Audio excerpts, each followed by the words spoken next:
नमस्कार दोस्तों, स्वागत है आप सभी का मेरे YouTube चैनल किस्सों का कारवां। मैं हूं आपका दोस्त आनंद और आप मुझे सुन रहे हैं मेरे YouTube चैनल पर। आज मैं आप सभी लोगों के लिए लेकर आया हूं इतिहास की एक और कड़ी। दोस्तों, ये बात उस ज़माने की है जब दिल्ली की गद्दी पर जलालुद्दीन खिलजी का शासन हुआ करता था और उसका एक सेनापति था अलाउद्दीन खिलजी।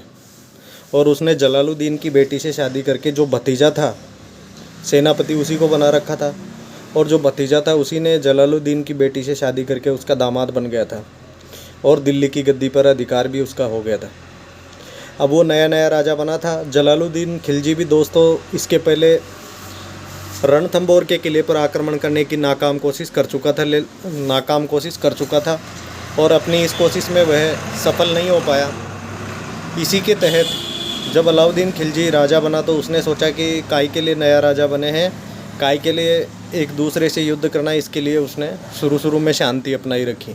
लेकिन कुछ समय बाद अलाउद्दीन खिलजी की बेगम जो थी चिमना बेगम, उसका अफेयर जो था उसके एक सेनापति मोहम्मद शाह के साथ हो गया। उसके दो सेनापति थे अलाउद्दीन खिलजी के, कबरू और मोहम्मद शाह। मोहम्मद शाह के साथ अलाउद्दीन खिलजी की बेगम का अफेयर हो गया। दोनों एक दूसरे को बहुत प्यार करते थे। जब ये बात अलाउद्दीन खिलजी को पता लगी तो वो मोहम्मद शाह को मौत के घाट उतारना चाहता था। और जब अलाउद्दीन खिलजी की यह सूचना उसकी बेगम चिमना बेगम को पता लगी तो वो मोहम्मद शाह को बचाना चाहती थी। इसलिए अलाउद्दीन खिलजी के किसी प्लान बने उससे पहले ही चिमना बेगम ने यह बात मोहम्मद शाह को बता दी।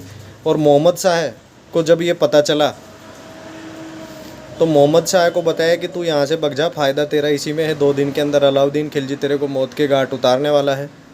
जब मोहम्मद शाह को ये बात पता चली तो उसने अपने साथी सेनापति कबरू को कहा कि तू भी मेरे साथ चल। कबरू ने मना किया, लेकिन उसने बोला कि जब सारे चिट्ठे खुलेंगे तो नाम तो तेरा भी आएगा।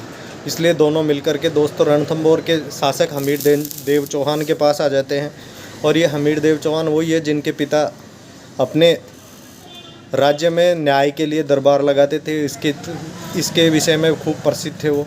और उनकी याद में हमीर देव चौहान ने रणथंबोर के किले के अंदर 32 खंभों की छतरी भी बनाई। उसका शासन जो था 32 साल शासन हुआ था। हमीर देव चौहान के पास आ गए तो राजस्थान ऐसे राजाओं की शरण स्थली है, ऐसे राजाओं की स्थली है जहाँ पे शरणागत की रक्षा करना पहला कर्तव्य माना जाता है।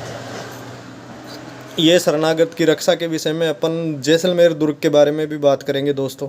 वहाँ भी शरणागत को रक्षा की गई थी, लेकिन मामला उल्टा पड़ गया था।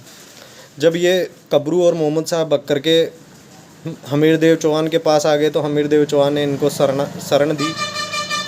ये शरण देने के बाद में जब ये शरण दी तो उसके बाद में अलाउद्दीन खिलजी ने दिल्ली से पत्र लिखा और हमीर देव चौहान को उसके दोनों सेनापति लौटाने के लिए बोला कि ये मेरी बेगम के प्रेमी हैं, इनको मौत के घाट उतारना चाहता हूँ, आप इनको वापस सौंप दें।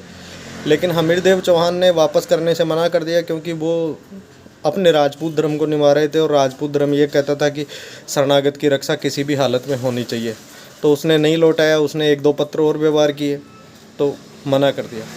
जब मना कर दिया तो अलाउद्दीन खिलजी ने सेना भेजी और सेना 3-4 महीने तक रणथंबोर के किले में डेरा डाले रही। किले के बाहर डेरा डालने के बाद हमीर देव चौहान ने अपने सारे सैनिकों को अंदर लेके किले का गेट बंद कर लिया और अंदर से आक्रमण करने लगे। तो गेट के किले के पास कोई आता नहीं था। किवाड़ों के पास जैसे ही आते थे तो हमीर देव चौहान के सेनापतियों ने 2 तरह की व्यवस्था कर रखी थी। एक तो अर्रादा और एक अग्नि के गोले दागने की, जिसको मगरनी या कुछ नाम था, अगरनी उस हथियार का नाम था।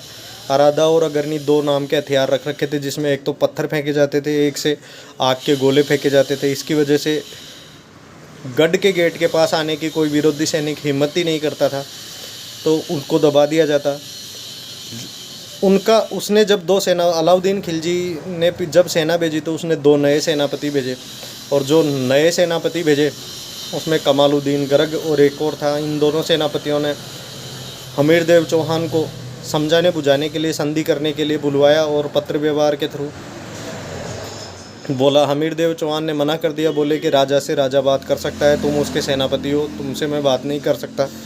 फिर इसके ऊपर कमालुद्दीन ने फिर से पत्र व्यवहार करके एक सूचना अंदर पहुंचाई और बोले कि जगह आप हमसे बात नहीं कर सकते तो अपने सेनापतियों को भेज दो। तो उस समय दोस्तों उनके 2 सेनापति हुआ करते थे, रणमल और रतिपाल। हमीर देव चौहान ने रणमल और रतिपाल को बात करने के लिए भेज दिया। वो भी गढ़ के गुप्त मार्ग हुआ करते थे, उससे निकल करके रात में चले गए और अगले दिन वो बैठ गए। जब वो जाकर के कमालुद्दीन गुरग से मिले तो कमालुद्दीन गुरग ने कहा कि हमेशा सेनापति बना रहना चाहते हो या राजा बनने की भी इच्छा रखते हो। जब ये बात बोली तो रणमल रतिपाल बोले क्या क्या मतलब है इस बात का। तो बोले कि हम अंदर जाएंगे, तुम हमारे को गुप्त मार्ग बताओगे, अंदर जा कर के हम सबसे पहले अमीर देव चौहान का काम तमाम करेंगे, फिर उसके बाद मोहम्मद शाह और कबरू को पकड़ के हलाल कर देंगे, और उसके बाद में यहाँ का राजा जो हमीर देव चौहान की कोई औलाद है नहीं, इसलिए तुम्हारे को यहाँ का राजा बना दिया जाएगा। ये बात सुनते ही रणमल और रतिपाल उनकी बातों में आ गए और उन्होंने हमीर देव चौहान के गढ़ के जो गुप्त मार्ग थे वो सारे बता दिए। और वो बताने के बाद में उनकी तरफ मिलने के बाद में कमालुद्दीन ने अलाउद्दीन खिलजी को भी खत लिखा और उधर आने के लिए बोला, और अलाउद्दीन खिलजी भी अंदर आ गया। और सेना जब अंदर घुसी गुप्त मार्गों से तो आपस में लड़ाई हुई। लड़ाई करते हुए हमीर देव चौहान वीरगति को प्राप्त हो गए, और पीछे रानिया और उनकी बेटी हमीर देव चौहान की बेटी का नाम पदमला था।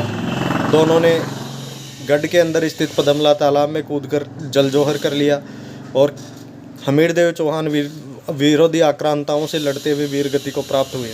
हाँ दोस्तों, ये राजस्थान के इतिहास का पहला शाखा था जिसके अंदर केसरिया और जौहर सबसे पहले हुआ था। राजस्थान के इतिहास में 11 जुलाई 1301 ईस्वी के अंदर ये पहला शाखा हुआ था, जिसके अंदर केसरिया किया हमीर देव चौहान ने और जौहर किया उसकी रानी और बाकी महिलाओं ने पदमला तालाब में कूदकर। जौहर भी 2 तरह के होते थे, अग्नि जौहर और जल जौहर। ये पहला जल जौहर भी था और राजस्थान के इतिहास का पहला शाखा भी था।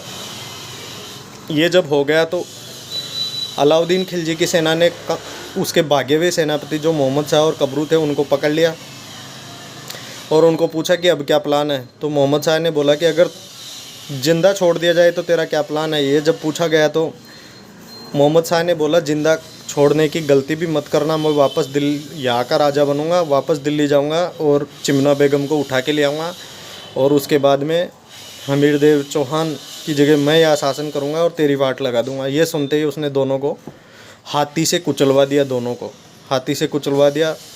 उसके बाद में बचे रणमल और रतिपाल जो उनके विश्वास पात्र बने हुए थे।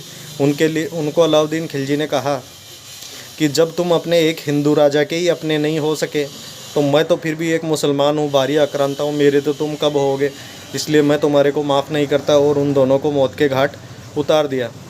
यारी में गद्दारी नहीं, गद्दारी में यारी नहीं, ये कथन अलाउद्दीन खिलजी ने बोल करके रणमल और रतिपाल को मौत के घाट उतार दिया। इस प्रकार हमीर देव चौहान ने पहला शाखा किया।